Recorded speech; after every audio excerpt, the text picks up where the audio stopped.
ये कहानी है रवि की। रवि एक कॉलेज स्टूडेंट था। उसका घर कॉलेज से बहुत दूर था, जिस वजह से उसे कॉलेज आने जाने में बहुत प्रॉब्लम होती थी। इसलिए रवि कॉलेज के नज़दीक घर किराए पर लेकर वहीं रह रहा था।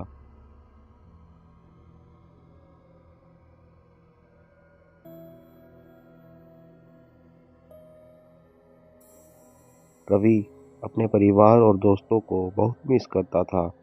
घर से दूर इस जगह पर आकर रवि का पढ़ाई में मन नहीं लगता था। इसलिए वह ज़्यादातर समय सोशल नेटवर्किंग साइट पर अपने दोस्तों के साथ चैट करने में बिताता था। एक दिन जब रवि अपने दोस्तों का मैसेज चेक कर रहा था, जब उनमें से एक मैसेज ऐसा था जिससे रवि पढ़कर बहुत हैरान हुआ। उस मैसेज में लिखा था, मैं तुमसे बहुत ज़रूरी बात कहना चाहती हूँ। मुझसे जल्दी आकर मिलो। रवि और भी ज़्यादा हैरान हुआ कि जिसने भी इस मैसेज को भेजा था वह रिया नाम की लड़की थी, जिसके साथ पहले कभी चैट नहीं की थी। और रवि रिया नाम की किसी लड़की को भी जानता नहीं था। रवि ने देखा ये लड़की उसके फ्रेंड लिस्ट में भी थी और प्रोफाइल लिस्ट में उसकी कोई तस्वीर नहीं थी। यह रिया आखिर है कौन? यह जानने के लिए रवि ने उस लड़की का प्रोफाइल खोला, लेकिन उसके प्रोफाइल में कुछ भी नहीं था। और अजीब बात यह थी कि उसकी फ्रेंड लिस्ट में सिर्फ एक ही फ्रेंड था और वो था रवि। अरे, इस लड़की को मैं जानता तक नहीं। उस लड़की का दोस्त सिर्फ मैं हूँ। कौन हो सकती है ये लड़की? इस बारे में और ज़्यादा ना सोचकर रवि सोने चला गया। अगले दिन सुबह रवि कॉलेज जाने के लिए घर से निकला।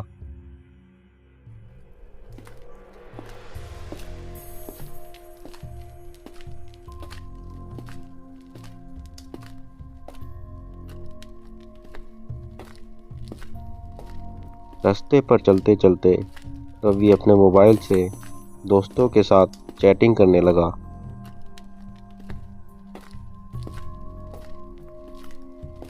चैटिंग करते करते रवि ने देखा कि उस अननोन फ्रेंड ने फिर से एक मैसेज भेजा है। रवि जल्दी से उस मैसेज को ओपन करता है। उस मैसेज में लिखा था, मैं कल सुबह तुम्हारा इंतज़ार करूंगी, तुम जरूर आना। कौन हो सकती है ये लड़की? जो भी हो, बाद में देखूंगा, नहीं तो कॉलेज जाने में देर हो जाएगी।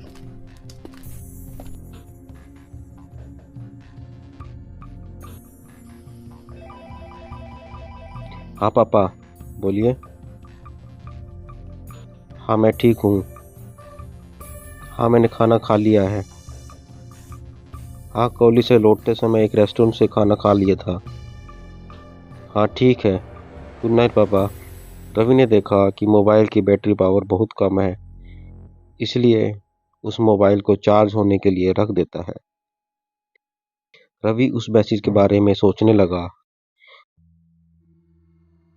कौन है ये रिया और वह मुझसे मिलना क्यों चाहती है? क्या कहना चाहती है वो मुझसे? रवि अब उस मैसेज का रिप्लाई करता है, कौन हो तुम?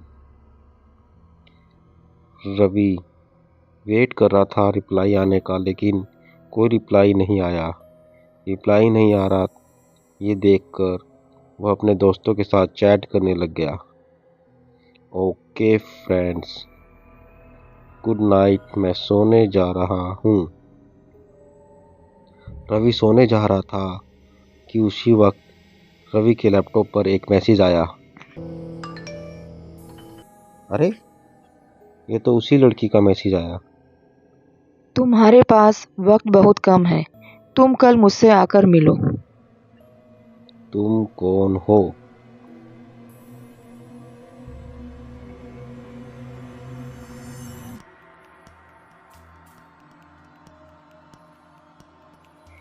कॉलेज के पास जो कब्रिस्तान है, उस कब्रिस्तान में एक बेंच है। मैं वहीं पर रहूंगी। लेकिन तुम हो कौन? प्लीज बताओ तुम कौन हो। रवि को उस रात नींद नहीं आई और वह पूरी रात उस मैसेज के बारे में सोचता रहा।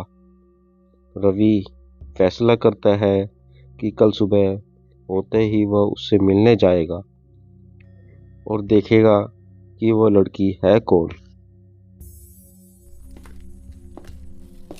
अगले दिन सुबह रवि घर से निकलता है उस लड़की से मिलने के लिए।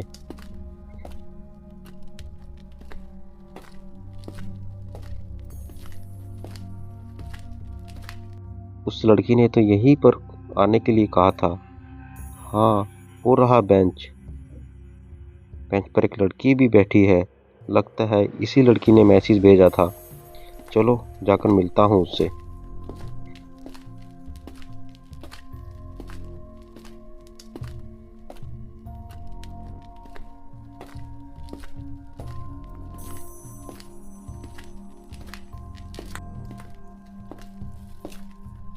जब रवि उस लड़की के सामने आया तब उस लड़की का फेस देखकर रवि को थोड़ा अजीब लगा। उस लड़की के पूरे शरीर पर बहुत सारे दाग धब्बे थे। रवि सोच रहा था, इस लड़की को बीमारी तो नहीं है।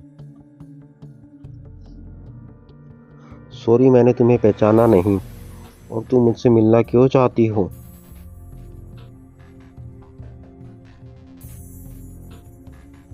तभी रवि के मोबाइल पर एक मैसेज आता है। रवि ने मोबाइल निकाला और देखा कि अभी जो मैसेज आया है उसे रिया नाम की लड़की ने ही भेजा है। उस मैसेज में लिखा था, तुम वहां घर छोड़कर आज ही चले जाओ। रवि को बहुत अजीब लगा क्योंकि जो लड़की उसके सामने बैठी है उसके हाथ में कुछ भी नहीं है। फिर ये मैसेज भेजा किसने? तो क्या वह यह लड़की नहीं है? रवि ने उस लड़की से पूछा, क्या आपका नाम रिया है? उस लड़की ने कोई जवाब नहीं दिया। रवि ने सोचा कि कोई इसके साथ मजाक कर रहा है। रवि को बहुत गुस्सा आया और वह वहां से चला गया। रवि ने देखा रिया ने अपने प्रोफाइल पिक्चर पर तस्वीर लगाई है और यह उस लड़की की तस्वीर है जो कब्रिस्तान में बेंच पर बैठी थी। यह देखकर रवि सोच में पड़ गया। रवि सोचने लग गया कि कोई उसके साथ कोई गंदा मजाक तो नहीं कर रहा है। रवि अब उस लड़की को अपने फ्रेंड लिस्ट में नहीं रखना चाहता था।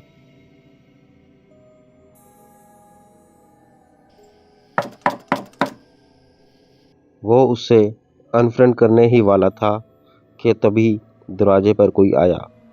रवि ने उठकर देखा कि इस समय कौन हो सकता है।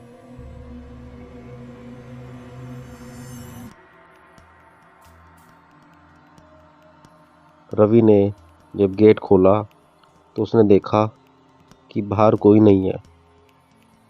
रवि ने दरवाज़ा बंद किया और अंदर आ गया। फिर रवि अपने कमरे में जाकर लेट गया।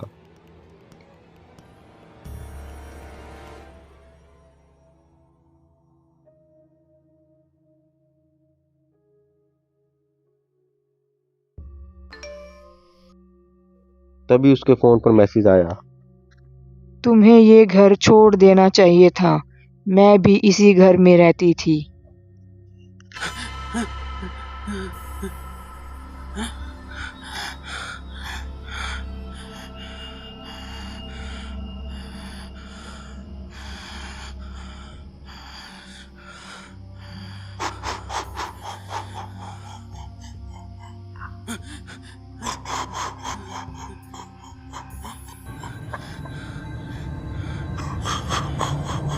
और वह लड़की अपने असली रूप में आकर उस रवि को ख़त्म कर देती और रवि वहीं मर जाता।